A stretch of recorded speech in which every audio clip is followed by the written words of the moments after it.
नमस्कार दोस्तों, मैं हूं अजय कुमार और इस वीडियो में हम बात करने वाले हैं भारत के भूगोल की, जिसमें हम टॉप 40 प्रश्नों की व्याख्या करने वाले हैं जो एग्ज़ाम के लिए काफ़ी इम्पोर्टेंट है। अगर आप नए हैं तो नीचे लाल रंग के बटन को दबा करके मेरे चैनल को सब्सक्राइब कर ले और साथ में बेल नोटिफिकेशन के बटन को भी ऑन कर ले ताकि मेरे आने वाले हर वीडियो का अपडेट आपको मिल सके। चलिए हम बात करते हैं भारत के भूगोल की और इसमें हम चर्चा करने वाले हैं टॉप 40 प्रश्नों की। और आपका जो प्रथम प्रश्न है वो कह रहा है कि विश्व की संपूर्ण जनसंख्या का कितनी आबादी जो है भारत में बसती है यानी भारत में निवास करती है। तो इसका राइट आंसर होगा 17.5%। और यह जो आंकड़ा है वो है 2011 की जनगणना के अनुसार। और दूसरा जो प्रश्न है कह रहा है कि भारत का कुल क्षेत्रफल विश्व के संपूर्ण क्षेत्रफल का कितना परसेंट है। तो इसका राइट आंसर होगा 2.42%। और तीसरा जो प्रश्न है कह रहा है कि भारत की जल एवं स्थल सीमा से सटे देश कौन कौन है। तो इसका राइट आंसर होगा पाकिस्तान, म्यांमार और बांग्लादेश। ये तीन देश ऐसे हैं जो भारत की जल और स्थल दोनों सीमाओं को जो है टच करता है। और उसके बाद आपका जो चौथा प्रश्न है कह रहा है कि भारत की सबसे लंबी अंतर्राष्ट्रीय सीमा किस देश के साथ जो है साझा करती है। तो इसका जो राइट आंसर होगा बांग्लादेश के साथ। अब बांग्लादेश के साथ जो है कुल 4096 किलोमीटर की सीमा जो है साझा करता है कौन, तो भारत। और उसके बाद पांचवा जो प्रश्न है करके भारत में सर्वाधिक लंबी अंतर्राष्ट्रीय सीमा वाला राज्य कौन है। तो इसका राइट आंसर होगा अरुणाचल प्रदेश। और अरुणाचल प्रदेश की सीमा से जो है भूटान, चीन और म्यांमार देश जो है सटती है। और छठा नंबर जो प्रश्न है कि अफगानिस्तान की सीमा भारत के किस एकमात्र राज्य को स्पर्श करती है। तो इसका राइट आंसर होगा जम्मू कश्मीर राज्य से जो है स्पर्श करती है। उसके बाद चलिए आगे चलते हैं प्रश्न में। 7वां नंबर आपका प्रश्न है कह रहा है कि भारत के राज्यों में किस राज्य की तट रेखा सर्वाधिक लंबी है। तो इसका राइट आंसर होगा गुजरात की। और इसकी जो कुल लंबाई है वो 1200 किलोमीटर है। और दूसरे नंबर पर जो है वो आंध्र प्रदेश है यानी एपी, जिसे आंध्र प्रदेश कहती हैं। और उसके बाद आगे प्रश्न है कह रहा है कि 8वां नंबर जो प्रश्न है कह रहा है कि भारत का कौन सा राज्य तीन ओर से बांग्लादेश से घिरा हुआ है। तो इसका राइट आंसर होगा त्रिपुरा राज्य। और त्रिपुरा की राजधानी कहाँ है, तो वो है अगरतला। और 9 नंबर जो प्रश्न है कह रहा है कि भारत और पाकिस्तान की सीमा रेखा को किस नाम से जाना जाता है। तो इसका राइट आंसर होगा रेड क्लिफ रेखा के नाम से जाना जाता है। और इसका निर्धारण जो है 15 अगस्त 1947 ईस्वी को निर्धारित किया गया था जब भारत और पाकिस्तान का विभाजन हो रहा था। और 10वां जो प्रश्न है अगर कि भारत के सबसे उत्तरी बिंदु को किस नाम से जाना जाता है। तो इसका राइट आंसर होगा इंदिरा कौल। यह इंदिरा कौल के नाम से जाना जाता है और यह जो है जम्मू कश्मीर राज्य में स्थित है। और उसके बाद आपका 11वां नंबर जो प्रश्न है कह रहा है कि संपूर्ण भारत का जो है अक्षांशीय विस्तार जो है कितना है। तो इसका राइट आंसर होगा 6 डिग्री 4 इंच से लेकर के 37 डिग्री 6 इंच तक और उत्तरी अक्षांश के मध्य। और 12वां नंबर जो प्रश्न है करके भारत की समुद्री तट रेखा की लंबाई कितनी है, तो है 7516.5 किलोमीटर। और ये जो है समुद्री तट रेखा की सिर्फ लंबाई है। और उसके बाद 13वां नंबर जो प्रश्न है कि भारत के दक्षिणतम बिंदु को किस नाम से जाना जाता है। तो इसका राइट आंसर होगा इंदिरा पॉइंट के नाम से जाना जाता है। और पहले जो है इसे पिग्मेलियन पॉइंट के नाम से भी से जाना जाता था। और यह जो है निकोबार द्वीप समूह में स्थित है। और उसके बाद आगे चलते हैं प्रश्न में। 14वां नंबर आपका प्रश्न है कह रहा है कि भारत के सर्वाधिक पूर्वी बिंदु को किस नाम से जाना जाता है। तो इसका राइट आंसर होगा वालांगू पॉइंट के नाम से जाना जाता है। और यह जो है अरुणाचल प्रदेश में स्थित है। और 15वां नंबर जो प्रश्न है कह रहा है कि भारत का सबसे पश्चिमी बिंदु को किस नाम से जाना जाता है। तो इसका राइट आंसर होगा सरक्रीज रेखा के नाम से जाना जाता है और यह जो है गुजरात में स्थित है। और 16वां नंबर जो प्रश्न है कह रहा है कि भारत के किस स्थान पर सबसे पहले सूर्योदय होता है। तो इसका राइट आंसर होगा अरुणाचल प्रदेश के डोंग घाटी में जो है सबसे पहले सूर्य की किरण दिखाई देती है। और 17वां नंबर जो प्रश्न है कि भारत के किस स्थान में सबसे अंत में यानी सबसे बाद में जो है सूर्यास्त होता है, तो होता है गुजरात में।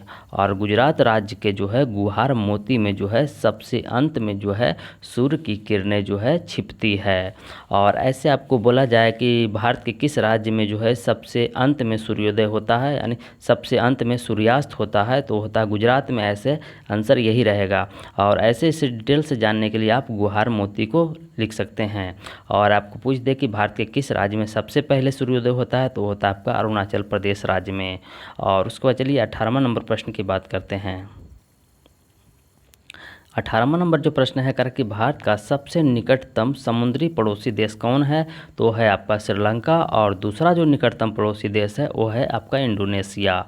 और 19वां नंबर प्रश्न है कि भारत के किस नदी के द्वारा जो है जोजिला दर्रा का निर्माण हुआ है, तो वो है सिंधु नदी के द्वारा। और यह जो है जम्मू कश्मीर में है। कौन है, तो जोजिला दर्रा जो है कहाँ है, जम्मू कश्मीर राज्य में स्थित है।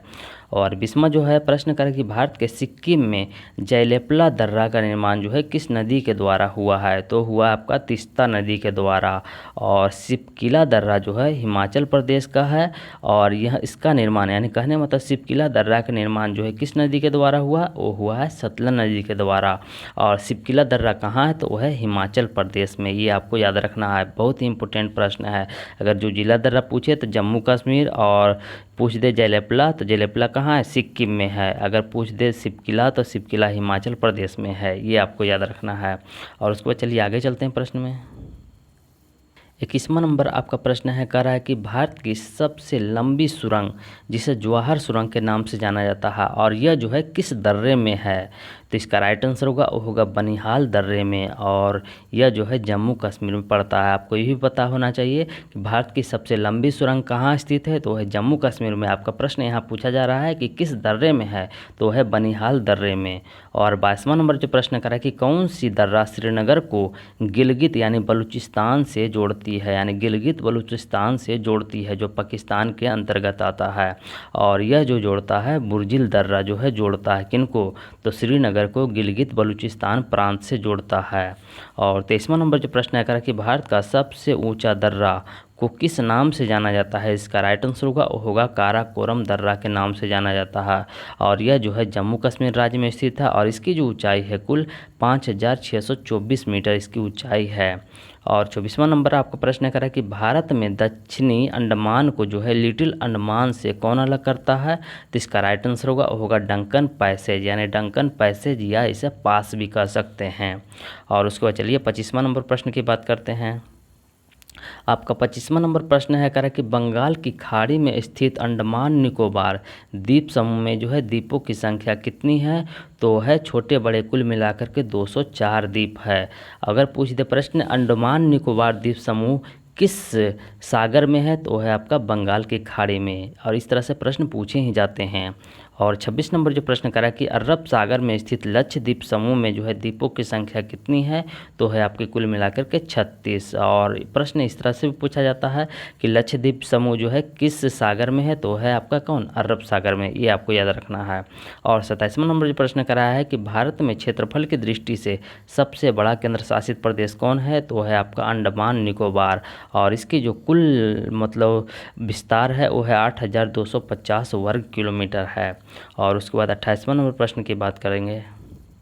28वां नंबर जो प्रश्न है आपका कह रहा है कि क्षेत्रफल की दृष्टि से भारत का सबसे छोटा केंद्र शासित प्रदेश कौन है, तो है आपका लक्षद्वीप। इसकी कुल क्षेत्रफल जो है 32.62 वर्ग किलोमीटर है।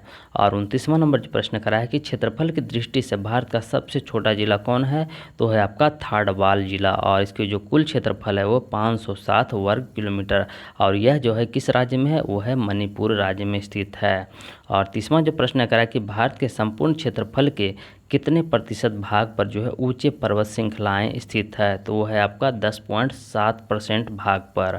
और 31वां नंबर जो प्रश्न कर रहा है कि लक्षद्वीप समूह के किस द्वीप पर जो है एक पक्षी अभ्यारण्य है, तो है आपका पिटली द्वीप समूह पर। और इस पक्षी अभ्यारण्य का क्या नाम है, तो पिट्टी पक्षी अभ्यारण्य जो है इसका नाम है।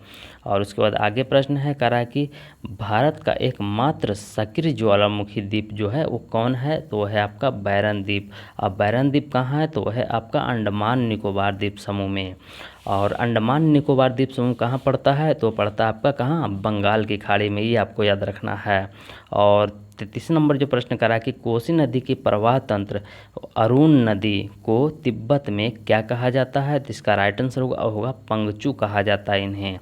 और 34 नंबर जो प्रश्न करा है कि किस मानसून के कारण भारत में सर्वप्रथम केरल के तट पर वर्षा होती है, तो होती है आपकी कौन सी मानसून, दक्षिण पश्चिम मानसून के कारण जो है केरल के तट पर सबसे पहले वर्षा होती है। और उसके बाद आगे चलते हैं प्रश्न में।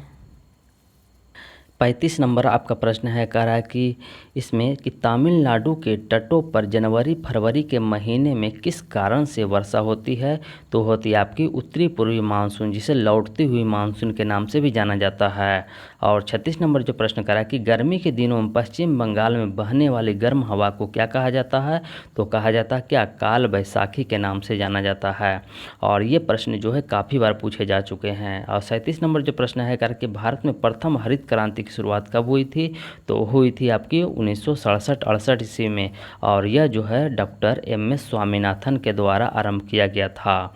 और 38 नंबर जो प्रश्न करा कि भारत में रबी फसलों की बुआई जो है किस महीने में की जाती है, तो इसका राइट आंसर होगा अक्टूबर से नवंबर माह में की जाती है। और गेहूँ, चना और आलू जो है प्रमुख जो है रबी फसलें हैं। और आपको यही बता दें कि रबी फसलें की जो कटाई होती है वो होती है मार्च से अप्रैल माह के बीच में होती है। और उसके बाद आपका आगे प्रश्न है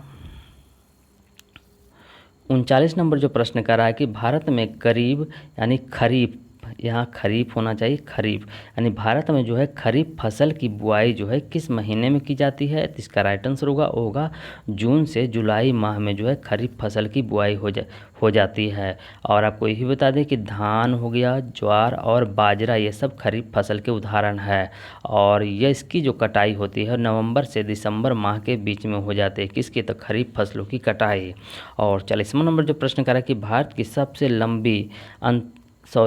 सबसे लंबी राष्ट्रीय सड़क मार्ग कौन सी है, तो है आपकी NH7 यानी नेशनल हाईवे 7। और यह जो है वाराणसी से कन्याकुमारी को जोड़ती है, और इसकी जो कुल लंबाई है वो है आपका 2369 किलोमीटर है। और चलिए हम इस वीडियो को यहीं समाप्त करते हैं। और उससे पहले अगर आपने अभी तक मेरे चैनल को सब्सक्राइब नहीं किया तो चैनल को सब्सक्राइब कर ले और बेल नोटिफिकेशन के बटन को ज़रूर से ऑन करें, ताकि मेरे आने वाले हर वीडियो का अपडेट आपको मिल सके। और चलिए हम इस वीडियो को यहीं समाप्त करते हैं, तब तक के लिए फिर से मिलते हैं नेक्स्ट वीडियो में। और जय हिंद, जय भारत।